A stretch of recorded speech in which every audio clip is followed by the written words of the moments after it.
suis sur un plateau en ce moment. Et nos deux invités n'ont pas pu se déplacer à travers le monde à temps. Grâce à la technologie, nous pouvons les inviter et les faire parler à travers Discord. Donc la régie, le stagiaire que j'ai failli virer, hein. Et là encore ce matin, je crois qu'il est fatigué, il a fait n'importe quoi. Il s'est dépassé. Il s'est donné pour vous construire des sortes d'avatars pour qu'on puisse voir nos invités. Est-ce que je vous révèle ça maintenant? Regardez-moi ça. N'est-ce pas magnifique? Alors c'est en paille, c'est en PVC, il y a du métal, et il leur a foutu un micro dans le cul. Du coup, moi je vais pouvoir bouger, ok? Je suis là sur le plateau avec vous, et eux, oh, ils vont parler à travers ces robots-là. D'ailleurs, est-ce qu'on les entendrait pas? Antoine, tu m'entends? Est-ce que le micro est bien branché? Ah oui, pardon. Le décalage. Antoine qui est donc le robot à gauche, et on va activer le robot de droite, qui désigne le sans-nom. Allô le sans-nom? C'est bon, t'es là? Ils ont tous les deux une page Instagram. Hop. Donc l'Antoine, c'est toi qui m'as fait le magnifique fan art. Et tu as donc cette page-là, je vous invite tous à le suivre. Et enfin, le deuxième, à droite, le petit singe tout mimi, c'est le sans-nom. Aussi appelé Marco, c'est écrit en gros, qui lui aussi fait de l'illustration et de la bande dessinée. Bref, deux invités d'exception aujourd'hui avec nous pour parler d'un sujet pressant. Et ben l'IA, tout simplement. J'ai envie d'avoir votre avis, cash et tranché, sur la mode avec Ghibli. Et on va commencer avec Antoine. Tout ce que j'ai envie de te dire, c'est que c'est un effet de mode. Ça m'a fait penser à, je sais pas si vous vous rappelez, s'il y a 1 an et demi, il y avait toute cette mode où en fait c'était des images en ultra réaliste du pape François en doudoune. Et toi, Marco?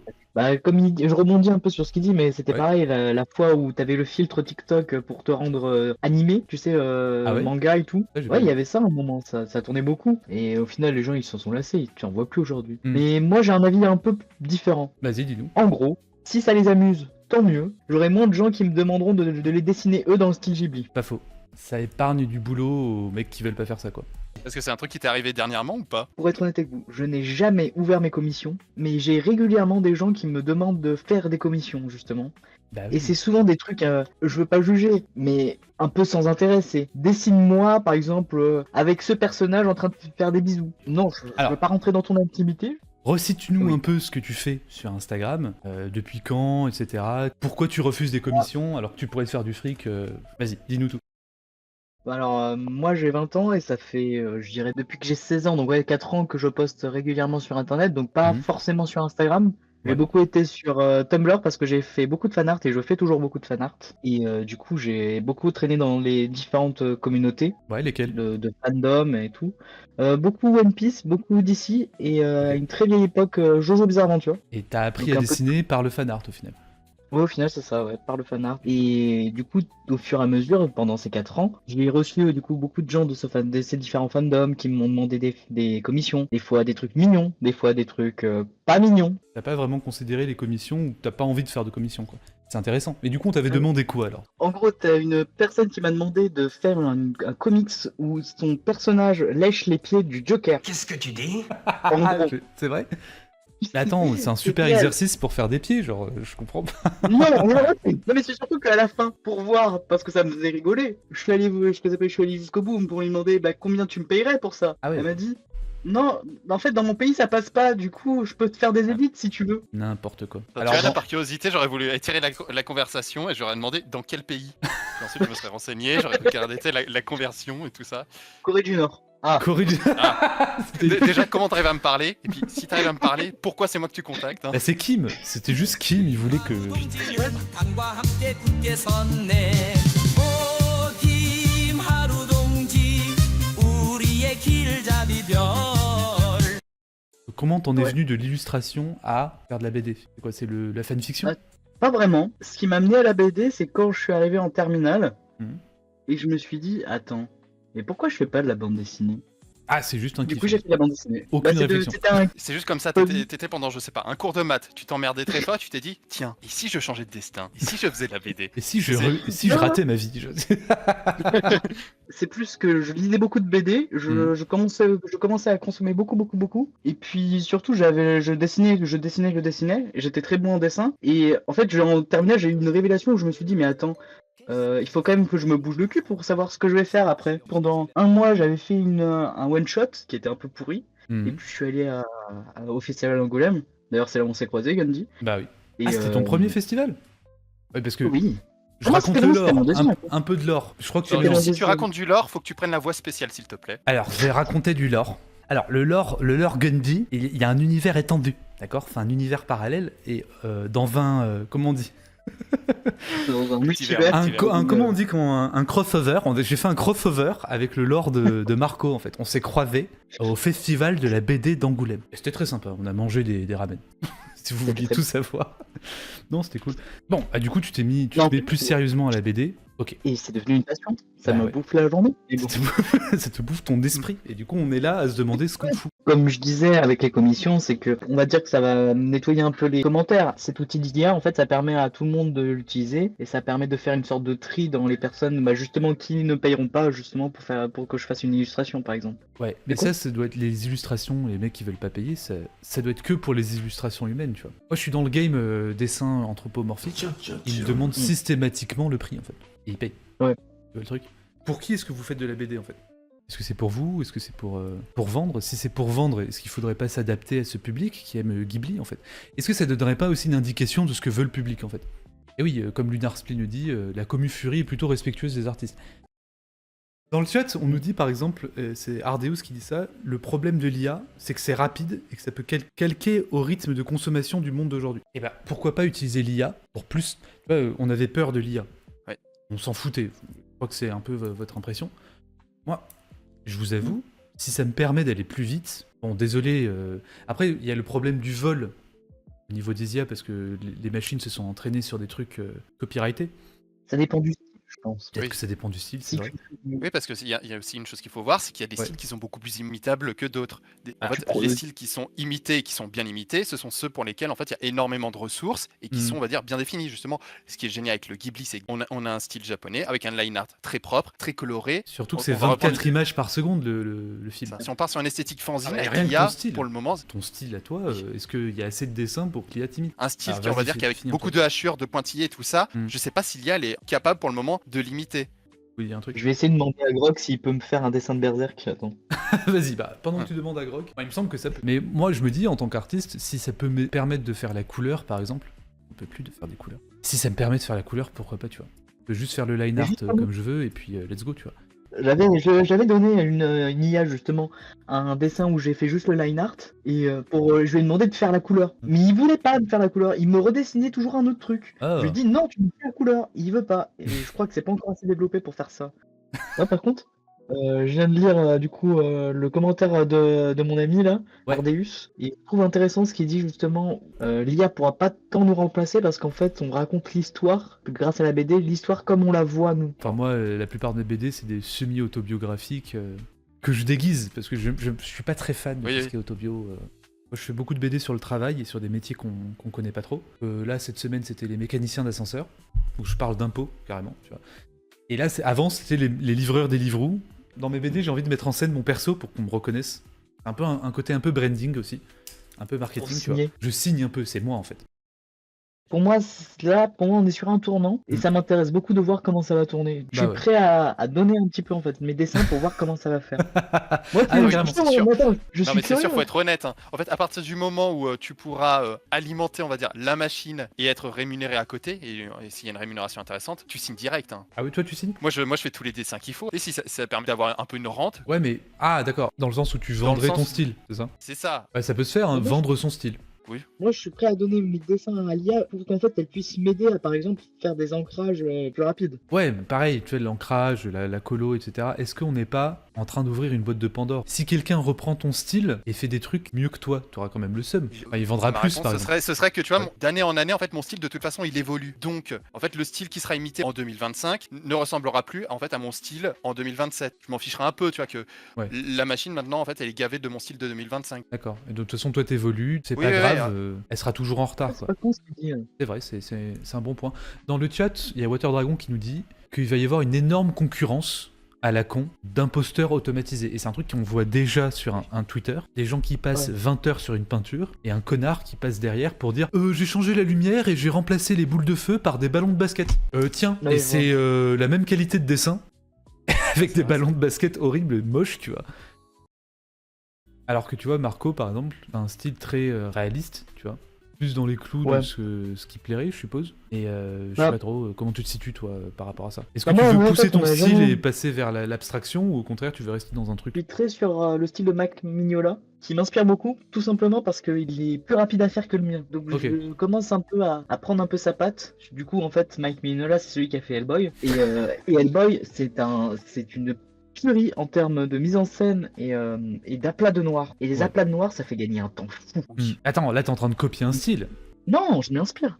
Attends, mais l'IA aussi s'inspire du coup. Ouais. Comment différencier Oui. si le second argument anti-IA, c'est quand même le Parce fait que ça que- vole, tu vois. Ça s'appelle Mais tu vois, L'IA, elle ouais. va pas remanger le style. Elle va pas quand tu vas lui demander de dessiner un truc, tu voudras un truc précis. Tu veux pas fais-moi un dessin, non, tu veux le dessin de quelqu'un. Attends, je comprends pas trop ton argument. Oui, bah elle s'est très inspirée d'un style. Ah non, toi tu dis que tu réinterprètes, c'est ça? Bah, c'est qu'en fait, je prends des éléments d'un style et puis je vais les appliquer au mien et puis je vais voir si ça marche et si ça marche, je continue avec. Bah, Donc, après je pense l'IA. qu'on fait un peu tout ça au final. Oui, non, mais bien sûr. Enfin, je veux dire, moi, c'est ce que je pensais par rapport à l'IA, c'est tous les artistes ont recopié d'autres artistes et on n'a pas payé ces artistes-là pour les copier, en fait, tu vois. Oui. Du coup, le côté vol dans l'IA, moi, me gêne un peu parce que bah, l'IA, si on la considère comme quasiment vivante, tu vois. Bah, elle s'est inspirée, Ouais. elle a appris, tu vois. Elle aussi, elle a copié à fond. Mais c'est de la Ouais, contrefaçon. Ouais, mais tu vois, par exemple, si tu dis, par exemple, reprends, fais-moi des aplats de noir de tel style, fais-moi les yeux dans tel style, fais-moi les trucs dans tel Ouais. style. L'IA, bientôt, pourra peut-être faire ça, tu vois. Et du coup, ça Oui, sera mais une création la originale. personne- C'est une Le mec réinterprétation. qui fait du Ghibli, Ouais. il demande le Ghibli spécialement. Il va pas demander à faire un mix de ça, plus ça, Oui. plus ça, plus ça.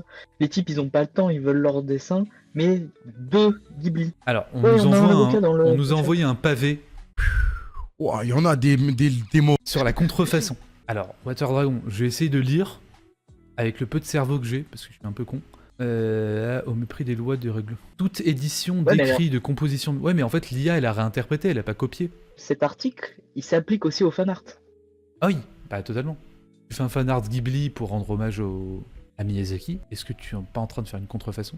Et je crois que tu fais une contrefaçon c'est- et c'est illégal, hein, il me semble. Oui, c'est une contrefaçon. Tu savais que, attends, je sais plus c'était quelle année, mais il y a un jour, ils avaient eu, à la Japan Expo, t'as eu une descente de la douane, et ils ont pris tous les fanarts de la Toei, Ah ouais? de Toei Animation. Ouais, ils ont pris tous les fanarts. Donc C'est oui, le terrible. fanart, c'est illégal, techniquement. Techniquement. Ah, donc en fait, tu es un criminel. Je suis un pirate. Super bonne. Je suis dans One Piece. Je veux le dessin. Moi, mon style, j'applique totalement mon style sur mes fanarts, et pas grand chose à voir avec Rien à les voir, fanarts, enfin le style de l'auteur que je fais le fanart. Hmm. Mais par exemple, quand je vais en convention, je vois beaucoup de gens qui vendent des fanarts, justement. Concrètement, c'est du décalcage. Il y en a qui décalquent. Hein. Vous connaissez Dragon Ball Z La Street? C'est un mec. Vous connaissez pas? Dragon Ball Z La Street, c'est un mec de cité en France qui a complètement volé le style de Toriyama et il ne fait que ça. Mais, enfin, ça raconte absolument n'importe quoi. Je vais essayer de vous trouver une image. Est-ce que ce mec, il faut qu'on. Je Est-ce veux qu'il faut acheter son l'enfermer, tu vois? manga. Ah, mais Non, tu Je il il veux est jamais. acheter dispo. son manga. Ah, il a fait un Jamais Légion manga. d'honneur direct. Voilà, Dragon Ball Z La Street, tu vois. Où Vegeta, il est algérien. Piccolo, c'est un Il a Renois, inventé tu son vois. meilleur crayon de couleur. Il y a les dessins de CRS. Ouais, mais au final, le mec, il a quand même un niveau, tu vois. Et ça, c'est il y a 10 ans. C'est énorme. En plus, il fait que des fautes d'orthographe et tout. Enfin, c'est horrible. Est-ce que ce mec. Enfin, là, on pourrait dire que c'est pas de la contrefaçon parce qu'on voit un peu son style, c'est fait à la main, mais il a quand même complètement volé le. Il ne fait Ah, que si, ça si. d'ailleurs, il fait que du Toriyama. Tu reprends un personnage, c'est comme si par exemple, quand tu veux dessiner Mickey, ou il y a pas longtemps, quand tu voulais dessiner Mickey, tu te faisais défoncer. Hmm. Par rapport à ça, Ouais. tu demandais à Marco comment il avait fait pour passer au numérique en fait, à l'iPad. Donc Marco, comment t'as fait? Bah moi en fait avant d'avoir un iPad j'avais déjà une tablette graphique et j'utilisais Clip Studio Paint. Ok. Donc j'ai toujours en fait à faire un peu les deux. Et là c'est juste que ça me fait gagner plus de temps parce que Ouais. j'ai moins de temps parce que je bosse. Forcément avec des Donc shifts et l'IA tout. en fait l'iPad me permet de dessiner un peu partout, un peu quand je veux. Et oui c'est plus simple en fait. C'est moins chiant de transporter tes planches, tous tes pinceaux, tous tes trucs et tout. Alors que maintenant t'as une tablette quoi. C'est plus simple. Après, j'aimerais te dire, tu sais, tu peux tout simplement avoir un carnet et puis un stylo. Et puis... Ouais, Ouais, mais par rapport à ce que je veux faire, la tablette tablette me permet de le faire, alors que le carnet il me permet pas. Ta tablette, elle coûte 1600 balles ou quelque chose comme ça. 800 moi j'ai payé. Alors que ton carnet, tu sais, tu le paumes, perd 25 € avec le stylo. Ouais, en, mais, en cumulatif, moi par exemple, je faisais de l'aquarelle avant. Ouais, moi ça fait des années aussi. Ouais. Les pinceaux, ça m'a coûté une fortune. Le stand à pinceau m'a coûté une fortune. Et de l'encre, ça m'a coûté super cher. Je crois qu'au cumulatif, j'ai remboursé l'iPad d'ici 10 ans en fait. Même en papier, putain, le papier quoi. C'est un truc de fou. Moi, c'est Les plus le papiers papier. aquarelles, ça coûte une fortune en fait. Pour 20 pages. Tu trouves des bons trucs pas trop chers non plus. Mais... Ouais, mais ça s'accumule et puis après, ça prend une place monstrueuse chez toi. C'est plus quoi en foutre. Donc soit tu jettes tout, soit t'accumules tout, mais après quand tu dois déménager, enfin je sais pas. Moi j'ai été piqué par l'iPad. Moi ça a été une révélation. Et surtout l'iPad me permet par exemple de faire de la peinture à l'huile sans attendre. Moi ce que je déteste dans la peinture, c'est que tu dois attendre un quart d'heure en fait. C'est Ouais. oh mon dieu, tu vois, ça c'est. Là je peux m'éclater à faire de la peinture et réaliser qu'en fait j'aime ça. C'est juste que ça prenait trop de temps en fait. Moi c'est pour ça que je kiffe et puis le numérique c'est une transportabilité. Et aujourd'hui, dans un Ouais, monde où il faut transportable. montrer son processus, dans un monde où il faut tout filmer, tout partager, etc. Sur un iPad, tu le fais, tout est centralisé sur mon iPad en fait. Je poste sur Instagram, je poste sur Patreon, je poste tout. Alors que avant, je devais scanner, je devais retoucher. Les erreurs, le grain du papier, fallait que je l'enlève. Enfin, moi, la BD que j'ai fait avant, Long Haul Purpose, ça a été un infernal à scanner et à corriger parce que j'ai tout fait à la main. Et en même temps, quel kiff. C'est vrai que l'aquarelle sur j'adore. iPad, par exemple, je déteste ça. C'est insupportable. C'est trop les... C'est un autre truc, c'est pas de l'aquarelle. Je vais pas quitter totalement le traditionnel, ça c'est sûr. Mais pour l'instant, je vais toujours en fait varier les deux. Mais moi en fait, c'est surtout que là, par exemple, le fait que j'ai beaucoup utilisé l'aquarelle, c'est surtout parce qu'en fait, moi c'était la transportabilité parce que c'était pas cher et que c'était Ah ouais, simple. carrément. Et maintenant j'ai mieux avec la table iPad. Donc à part pour certains trucs. C'est marrant parce que Pourquoi sur le stream, ça fait un spectre en fait. On a pro physique et genre uniquement physique avec Antoine à gauche, mi-figue mi-raisin avec Marco et puis moi je suis totalement digital. Il y a aussi un truc que je garde en tête, c'est si Ouais. jamais j'arrive à Stonks, ce qui m'éclaterait bien, c'est d'avoir une exposition avec tous mes originaux. C'est pas faux. Ah ça c'est sûr. Tu sais, 5 ans d'originaux par exemple, ça c'est vraiment... Ça c'est la classe. moi ça m'éclaterait quoi. C'est vrai. T'as des C'est- vraies planches. C'est vrai que c'est bien. Mais regarde, moi par exemple, là, j'avais essayé un truc où en fait je faisais le storyboard sur iPad, je l'imprime après en format A3 et je fais l'ancrage sur du. Tu sais en que tradi. j'ai fait Et ensuite, je exactement le renvoie. l'inverse. J'ai tendance à faire des croquis au crayon, des trucs à l'arrache au crayon. Et après Ouais. je scanne et je fais tout le reste à l'iPad. Bon, c'est marrant. Moi c'est parce que l'ancrage j'y arrive pas sur l'iPad. Sur le digital, je n'ai jamais réussi à faire l'ancrage. Ça fait depuis que j'ai 14 ans que j'ai une tablette graphique, je n'ai jamais réussi à faire. Mais c'est quoi ce qui te Je pose suis pas problème fait pour. Ah, t'es pas fait pour. J'y arrive pas tout simplement. J'ai tout essayé, toutes Ah ouais les brushes possibles, toutes les stabilisations possibles. À chaque fois ça rendait dégueulasse. Du coup j'ai Ah arrêté ouais. de faire de l'ancrage tout simplement. C'est fou ça. Tu fais comment pour l'ancrage quand t'es sur digital? Donc Bah, toi j'en tu fais fais pas. ton croquis. Ah, t'en fais pas. Et donc tu fais de la peinture au Bah, final. non, même pas, parce qu'en fait, si tu veux, mais je me suis beaucoup entraîné à dessiner directement au stylo. Donc en fait, pas besoin de s'emmerder à faire de croquis, puisque tu arrives directement à faire le résultat que tu veux. Ah oui, ça, c'est un super exercice d'ailleurs, ce que tu dis là. En fait, c'est dessiner au feutre directement ce que tu vois en te limitant dans le temps, sans t'emmerder à faire des crayonnés. Vraiment, tu étais au feutre, t'as deux couleurs, t'as une couleur chaude, une couleur froide, et Ouais. puis tu bombardes. Hmm. T'auras, sur 30 croquis, t'en auras 20 achetés, mais voilà, t'en auras 10 dont tu seras content. Et c'est-à-dire tu bombardes. Ouais, pas de croquis, c'est-à-dire C'est-à-dire, pas de structure, pas de boule avec des traits, rien du tout. Tu t'y Oh vas, non, mais ça non. Mais Ah ouais d'ailleurs, est-ce que vous avez appris à dessiner comme ça ou vous avez fait un peu plus en autodidacte? Parce que moi, personnellement, j'ai jamais suivi ce modèle de je fais les bâtons et tout ça. Hmm. Enfin, je veux dire, ma manière de dessiner et d'apprendre, ça a été toujours de faire, on va dire, le contour. Ah ouais. La Ça, c'est au masse. contour. Ouais. C'est marrant ça. Ouais, en gros, où De est, toute façon, où est ça la se voit colonne dans ton style. Ça se voit dans ton style, tu fais des formes et après tu développes la forme. Tu sais que tu dessines comme une IA techniquement, Antoine? Pardon, je suis provoque. Hein. Mais Ouais, les non, mais- IA, non, mais elles tu partent vois, de moi, bruit. Ça m'amuse. Elles partent de bruit. Je suis- Et ensuite, elles repèrent dans le bruit des formes et petit à petit, elles constituent l'image. Justement, pour mon bac, j'avais étudié le bruit de perlin. Parce que Ouais. c'est ce que, par exemple, c'est grâce au bruit de perlin qu'on arrive à générer les maps dans Minecraft. Ouais. Et que tu arrives à retrouver ta map aussi. Exactement. La même. Qui sont placées grâce à. Oula, attends, tu Grâce as à perdu tout le une monde. équation précise. Mais ouais, en gros, Ouais. tu places des directions et ça Ouais. va faire des vagues Ouais. et les vagues se Ouais. superposent et ça fait le bruit en fait. C'est Donc ça. à petite échelle, on dirait que t'as fait des Ouais. bosses et donc c'est comme ça que Minecraft fait son terrain. T'as l'impression de faire des collines en fait, des collines et des creux. Ça, Et à ça, très ça, grosse ça, échelle, en fait, ça devient aléatoire. Par contre, c'est déterminé. En fait, ça ne devient jamais d'aléatoire puisque en fait Oui, tous c'est ces ça. vecteurs sont calculés par des équations et quand tu rentres le bon code, on va dire, tu Mm. arrives à retrouver ces équations, ce même calcul et donc à Les mêmes avoir vagues. la même map. C'est ça. Et du coup, en fait, tu me dis que l'IA, elle utilise aussi le bruit. Donc pour moi, c'est le bruit de Perlin, parce que le bruit de Perlin, c'est un des bases de l'informatique aussi. Bien sûr. Donc, C'est pas forcément du bruit de Perlin, mais tu peux pas. Il y a différents types de bruit. Mais elle part de n'importe quoi, un truc flou, et ensuite, elle essaye de trouver des formes dans le flou, et petit à petit, elle construit un truc, tu vois. C'est comme si elle pensait à quelque chose, et comme des fois, quand tu dessines, tu commences un truc, et tu sais pas où ça va, en faisant ton croquis ou quoi, et des fois, le médium te répond aussi. Moi, c'est l'expérience peut-être que t'as aussi, Antoine, avec le... toi, t'es plus au feutre, il me semble. Et moi, à l'aquarelle, des fois, tu lances un truc, tu t'attends pas à ce que ça fasse ça, et tu fais, bon, bah ok, on continue, pourquoi pas, tu vois. Il y a pas d'accident. juste terminer un truc. Ouais, vas-y. Si ça peut te rassurer, du coup, parce que Rassure-moi. le bruit de Perlin, ce n'est jamais aléatoire. Tout est calculé. Donc, si c'est du bruit de Perlin, l'IA ne te remplacera pas, puisqu'en fait, elle fait des trucs tout calculés déjà. Elle ne peut pas inventer. Donc, elle te remplacera pas, elle deviendra pas vivante, t'inquiète pas. Oui, non, c'est sûr. J'aimais bien le fait Elle qu'elle pourra soit vivante. faire semblant d'être vivante, mais elle ne pourra pas être vivante puisque Ouais, mais tu vois, par exemple, l'aléatoire est calculé. Là, ça fait réfléchir. ça en dit long. Ça en dit long. Mais non, mais par exemple, ChatGPT, vous l'insultez ou pas? Jamais. Moi, ça arrivait qu'une fois. Ah oui, pourquoi? C'était gros. Et il m'a Ah. censuré, cet enculé. Ah bah oui, c'est mérité. Et moi, par exemple, comme Antoine, les IA, je dis bonjour, merci, au revoir. Et s'il te plaît, tu vois. Je sais pas, je me En sens plus, Au mal. début, je la vous voyais, quoi. Ah oui, mais C'était, on est pareil, genre, j'avais l'impression qu'il y avait vraiment quelqu'un derrière l'écran, tu vois, et je me disais, bah, je me sens mal, en fait, à l'idée de l'insulter, tu vois. c'est plutôt le côté, t'insultes pas ton outil. Si, moi, j'insulte beaucoup mes pinceaux. J'avais des pinceaux, Ah bon. par exemple, j'avais un pinceau pour ancrer noir, il était hyper capricieux. Des fois, c'était parfait, tu pouvais dessiner, des fois, il te faisait des gros pâtés, il te lâchait n'importe quoi et tout, c'est imprévisible, tu vois. Lui, je l'ai bien insulté, hein, mon pinceau. L'iPad, je peux pas l'insulter, c'est parfait. Ça fait toujours ce que je veux. Pauvre pinceau, oui, mais écoute, il a qu'à pas faire n'importe quoi, en fait. Qu'est-ce qu'il veut? Ah, me faire des pâtés, ça fait tellement longtemps que je l'ai pas utilisé. Ah, merde. Par contre, peut-être que l'encre, elle a séché. Là, je l'ai repris en main, je crois que l'encre a séché dedans. De pinceau. C'est saloperie, là. Je déteste les pinceaux. Mais c'était le seul moyen d'avoir... Insulte-le. Insulte-le. Non, mais c'est bon, là, il fait dodo, il est à la retraite. Je vais pas l'insulter peu cher. Donc voilà. Bon. On devait résumer un peu, parce qu'on est parti dans tous les sens. Je sais pas si les gens ont compris, les spectateurs. Ouais. IA. Menace ou pas menace? Antoine. Non. Et toi, Marco? Moi, je veux juste m'en servir comme un outil. C'est une menace ou pas? Non. Pas une menace. Non. C'est vrai que moi non plus, je me sens pas trop menacé vis-à-vis de ce que Moi, je il fais. y a et vraiment ce de la que je produis. curiosité du futur, quoi. Savoir ce que ça sera dans 2 ans.